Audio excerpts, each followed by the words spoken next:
வணக்கம். India sisters கிச்சனுக்கு உங்களை வரவேற்பது அம்முவும் கத்தாவும். இன்னைக்கு நாங்க செஞ்சு காட்ட போறது எல்லாருக்கும் ரொம்ப பிடிச்ச சைனீஸ் ரெசிபி வெஜ் சௌமீன். வீட்லயே நாம ரொம்ப டேஸ்டியாவும் ஈஸியாவும் செய்யலாம். வீட்ல இருக்கிறவங்க கேட்கும் போது நாமளே செஞ்சு கொடுத்தோம் அப்படின்னா சுத்தமா செஞ்ச திருப்தியும் நமக்கு இருக்கும். இப்ப வாங்க எப்படி செய்யறதுன்னு பார்க்கலாம். அதுக்கு முன்னாடி இந்தியா சிஸ்டர்ஸ் கிச்சன் சேனலை சப்ஸ்கிரைப் பண்ணிக்கோங்க. பக்கத்துல இருக்கிற பெல் ஐகானை பிரஸ் பண்ணிக்கோங்க. அப்பதான் நாங்க போற வீடியோஸ் உங்களால உடனே பார்க்க முடியும்.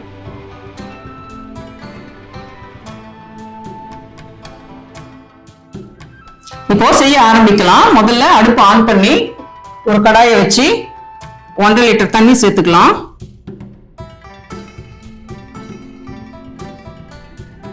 இந்த தண்ணி நல்லா கொதிக்கட்டும். இப்போ தண்ணி கொதிச்சுட்டு இருக்குங்க. இதுல 1 டீஸ்பூன் உப்பு, 1 டீஸ்பூன் எண்ணெய் சேர்த்துக்கலாம். அதுல 2 பேக் ஹக்கா நூடுல்ஸ் எடுத்திருக்கேன். இது வந்து 150 கிராம்ஸ் 300 கிராம் வருதுங்க. அது இதுல சேர்த்துக்கலாம். நான் வெஜ் சௌமீன் அப்படிங்கிறதுனால இது வந்து வெஜ் ஹக்கா நூடுல்ஸ். இது வந்து ஒரு 75% அளவுக்கு வேகணுங்க. இந்த ஒரு விஷயத்துல ரொம்ப பார்த்து செய்யணும், கவனமா செய்யணும். நம்ம ரொம்ப குழையக்கூடாது. இப்படி வந்து பிரஸ் பண்ணி பார்க்கும்போது நமக்கு தெரியணும் ஒரு 75% அளவுக்கு வெந்திருந்தா போதும். அப்ப வந்து எடுத்து வடிகட்டிக்கணும். இது கொஞ்சம் வேகட்டும். அக்கா, நாம காலையில டிஃபன் எல்லாம் இட்லி, தோசை, பூரி, பொங்கல் அப்படிதான் சாப்பிட்டுட்டு இருப்போம். இப்ப பசங்க என்னடா நூடுல்ஸ் கூட சாப்பிட ஆரம்பிச்சிடுச்சுங்க காலையிலேயே. ஆமா, இது காலையில கூட செஞ்சு கொடுக்கலாம். காலை, மத்தியானம், ராத்திரி 3 வேளைக்கும் இந்த வெஜ் சௌமீன் சாப்பிடறதுக்கு நல்லா இருக்கும். ஆனா அதுக்காக ரொம்பவும் செஞ்சு கொடுக்க வேணாம்.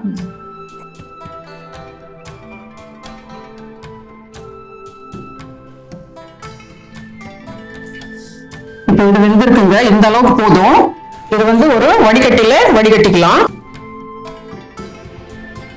இப்போ இந்த நூடுல்ஸ்ல நார்மல் டெம்பரேச்சர்ல இருக்கிற தண்ணியை ஊத்தி நல்லா அலசி விட்டுக்கலாம். இப்போ இதுல 1 டேபிள் ஸ்பூன் அளவுக்கு எண்ணெய் சேர்த்து நல்லா கலந்து விட்டுக்கலாம். இன்னும் உதிரி உதிரியா நல்லா வரும். இதை இப்போ ஒரு தட்டுல கொட்டி ஆற வச்சுக்கலாம். இப்போ நூடுல்ஸ் ஆறட்டுங்க. அதுக்குள்ள நம்ம ஒரு கடாயில 4 டேபிள் ஸ்பூன் எண்ணெய் சேர்த்து சூடு பண்ணிக்கலாம். இந்த எண்ணெய் கடாய் ஃபுல்லா நல்லா படுற மாதிரி பண்ணிக்கோங்க. எண்ணெய் சூடாயிடுச்சு. இப்போ 1 இன்ச் அளவுக்கு இஞ்சி எடுத்து அதை நல்லா பொடியா கட் பண்ணி வச்சிருக்கேன். அதையும் அதோட 10 பல்லு பூண்டு பொடியா கட் பண்ணி வச்சிருக்க அதையும் சேர்த்துக்கலாம். ஒரு 2 பச்சை மிளகாய் பொடியா கட் பண்ணி இருக்கிறது அதையும் சேர்த்துக்கலாம். இதை கொஞ்சம் வதக்கி விட்டுக்கலாம்.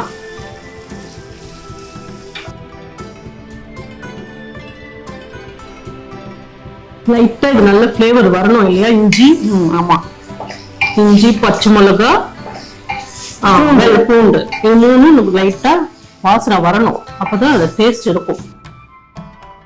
அடுத்து ஒரு மீடியம் சைஸ் வெங்காயம் நீல வாக்குல கட் பண்ணி வச்சிருக்கேன். அதையும் சேர்த்துக்கலாம். இது வந்து சும்மா ஒரு கண்ணாடி பதத்துக்கு வந்த உடனே நம்ம அடுத்தது சேர்த்துக்கலாம். எப்பவுமே வந்து இந்த சைனீஸ் வெரைட்டிஸ் ஹை ஃபிளேம்ல வச்சுதான் செய்யணுங்க. இப்போ இதுவும் ஹை ஃபிளேம்ல இதை வச்சுதான் வதக்கிட்டு இருக்கோம். அடுத்து 10 பீன்ஸ் வந்து இது மாதிரி கட் பண்ணி வச்சிருக்கேன். இதையும் சேர்த்துக்கலாம். அடுத்து ஒரு சின்ன கேரட் ஒரு 50 கிராம் இருக்கும். அது இது மாதிரி நீல வாக்குல மெல்லிசா கட் பண்ணிருக்கேன். இந்த ஜூலியன்ஸ் அப்படின்னு சொல்லுவாங்க. இதையும் சேர்த்து வதக்கிக்கலாம். இது ஒரு 2 நிமிஷம் அளவுக்கு வதக்கினா போதுங்க.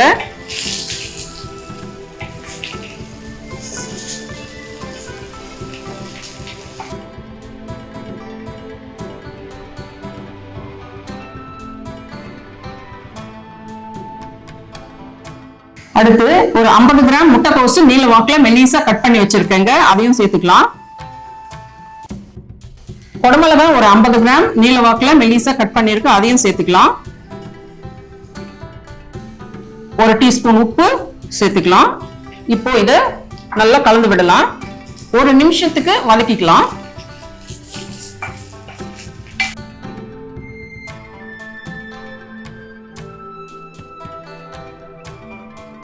இப்போ நூடுல்ஸ் சேர்த்துக்கலாங்க இதுல.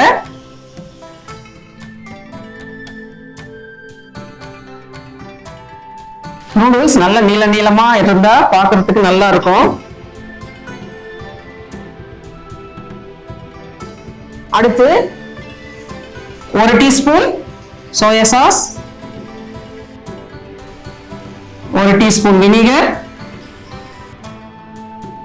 3 டேபிள் ஸ்பூன் செஸ்வான் சாஸ் எடுத்திருக்கேன். உங்ககிட்ட செஸ்வான் சாஸ் இல்லை அப்படின்னா நீங்க ரெட் சில்லி சாஸ் கூட ஒரு 3 டீஸ்பூன் சேர்த்துக்கலாம்.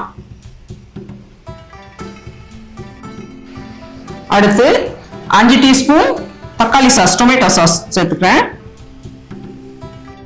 அதோட 1 டீஸ்பூன் சர்க்கரை, இதையும் சேர்த்து நல்லா கலந்து விட்டுக்கலாம். நம்ம 2 கரண்டி வச்சு கலந்தோம் அப்படின்னா ரொம்ப ஈஸியா இருக்கும். அந்த கரண்டி எடுத்துக்கோ.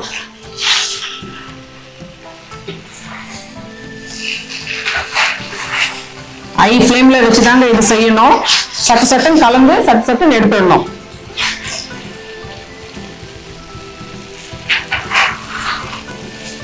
அம்மா இதுல பெப்பர் சேர்த்துடுறேன். இதெல்லாம் ஒயிட் பெப்பர் வச்சிருக்கேங்க. இதுவும் 1 டீஸ்பூன் சேர்த்துக்கலாம். உங்ககிட்ட ஒயிட் பெப்பர் இல்லைன்னா நீங்க கருப்பு மிளகு பொடி கூட சேர்த்துக்கலாம். அவ்வளவுதான். இப்போ நல்லா கலந்து விட்டுக்கலாம். இது கலக்குறது தாங்க எடுக்கிறது. ஹோட்டல்ல நல்ல பெரிய இது வச்சுட்டு இருப்பாங்க. அப்படி பண்ணுவாங்க. நம்மளுக்கு வீட்டுல கடாயில கொஞ்சம் கலக்கிறது கஷ்டம் தான். பார்த்து கலக்கணும், கலந்து விடணும். இங்க வெங்காயத்தாள் வச்சிருக்கோங்க. கட் பண்ணி வச்சிருக்கோம். இதை இதுல சேர்த்துக்கலாம். இதை சேர்த்து கலந்து இறக்கணும் அப்படின்னா டேஸ்டியான சூப்பரான வெஜ் சவுமீன் ரெடி ஆயிடும்.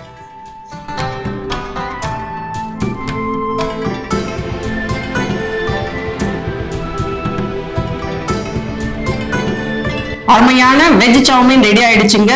நாங்க செஞ்ச இதே முறையில நீங்களும் செஞ்சு பாருங்க, ரொம்ப நல்லா வரும். இந்த வீடியோ உங்களுக்கு பிடிச்சிருந்தா லைக் பண்ணுங்க, ஷேர் பண்ணுங்க, கமெண்ட் பண்ணுங்க. இதே மாதிரி இன்னொரு ரெசிபியோட அடுத்த வீடியோல பார்க்கலாம். நன்றி, வணக்கம்.